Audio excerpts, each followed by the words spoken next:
This is a story of courage and honor. It was one of the most courageous battles on the seas of World War II. The Royal Navy's HMS Glowworm, a British G-class destroyer, was commissioned in 1936. It was 323 feet long, with a standard displacement of 1,370 tons, equipped with four 4.7-inch guns, and two quadruple 533 mm torpedo launchers. It was an ordinary British small warship. After the outbreak of World War II, the Germans launched a military operation to invade Norway, codenamed Operation Weserübung. The German Navy attacked Norwegian territorial waters and transported the army to land in Norway.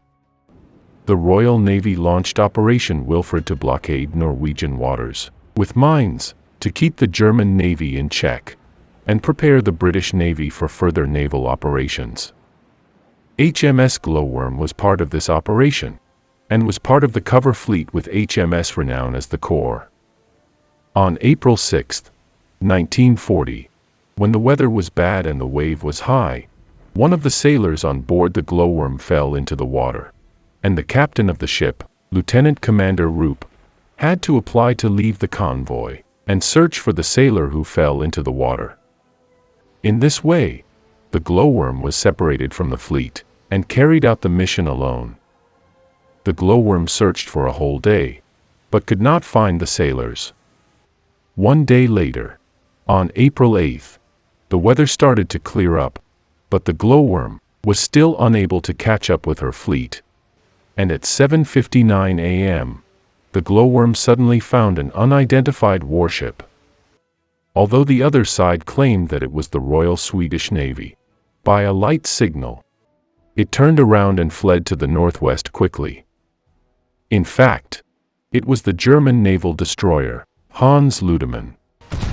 Glowworm made a quick decision, increased her horsepower to catch up with the enemy ship, and fired 2 rounds, but both missed the target. The Glowworm's right front appeared another German destroyer, Bernd von Arnim, which started to fire at the Glowworm. The Glowworm was faced with a 1 vs 2 situation. But Glowworm had no fear. She opened fire on the 2 German warships. The Germans were so surprised that they thought the Glowworm's main fleet was close by, so they were not afraid. The 2 German destroyers turned around and ran away, while the Glowworm was chasing after them. The German destroyer was on a mission to protect the German logging fleet, and their main fleet, the heavy cruiser Admiral Hipper, was nearby. Admiral Hipper received an engaged signal from the German destroyer and quickly rushed to the battlefield. Admiral Hipper was a heavy cruiser of 18,600 tons displacement, 212.5 meters long, equipped with 8 203 mm heavy guns and 12 105 mm rapid-fire guns. The Glowworm and Admiral Hipper were just like a bulldog meeting a lion. At 9:30 a.m., Glowworm found Admiral Hipper in the field of view. Glowworm was 1 against 3, and the opponent was a heavy cruiser with an overwhelming advantage in tonnage and firepower. The Glowworm had a chance to turn around and escape, but Admiral Hipper was still far away and could not tell the difference between the Glowworm and the German destroyer, so she did not fire. The creed of the Royal Navy was never to retreat. The captain of the Glowworm gave the order to go forward at full speed. The battleship was at full power and rushed towards the powerful opponent. It was 9:58 a.m., and the distance between the 2 sides was reduced to 9,000 meters. Admiral Hipper started to bombard the Glowworm. The Glowworm dodged from side to side, hoping to get closer and closer. Her only hope was to get into torpedo range and defeat the mighty German heavy cruiser with torpedoes.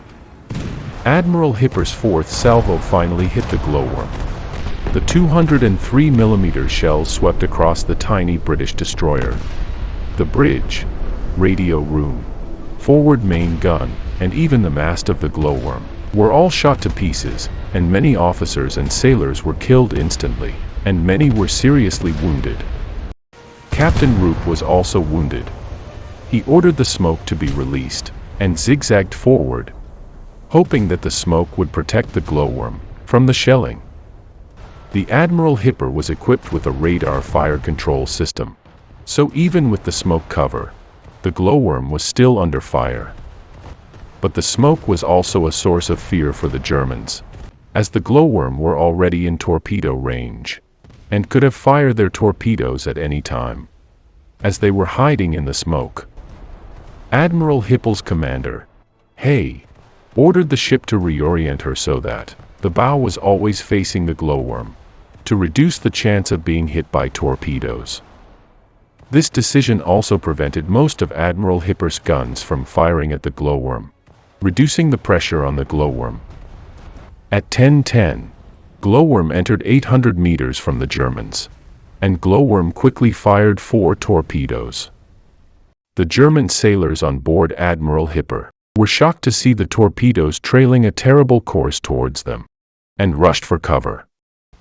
If the British launched the torpedoes at this distance, Admiral Hipper would be in great danger and had to be sunk as soon as possible. Hay ordered the warship to go through the smoke and sink the glowworm which was hiding behind. In fact, at this point, the glowworm had already fired the remaining 4 torpedoes, but the Germans failed to notice the 4 torpedoes while rushing through the smoke, and the torpedoes missed Admiral Hippel. Had the glowworm exhausted all options and could no longer stand up to the mighty German warships? No, the gallant Royal Navy sailors did not think so, as the 2 ships were very close to each other when Admiral Hipper passed through the smoke. The captain of the glowworm, Lieutenant Commander Roop, ordered a left full rudder to hit the German ship. Glowworm, covered with wounds and smoke, hit Admiral Hipper's head on the starboard side of the bow. A hole was opened in the Admiral Hipper, and the sea water poured into the ship rapidly.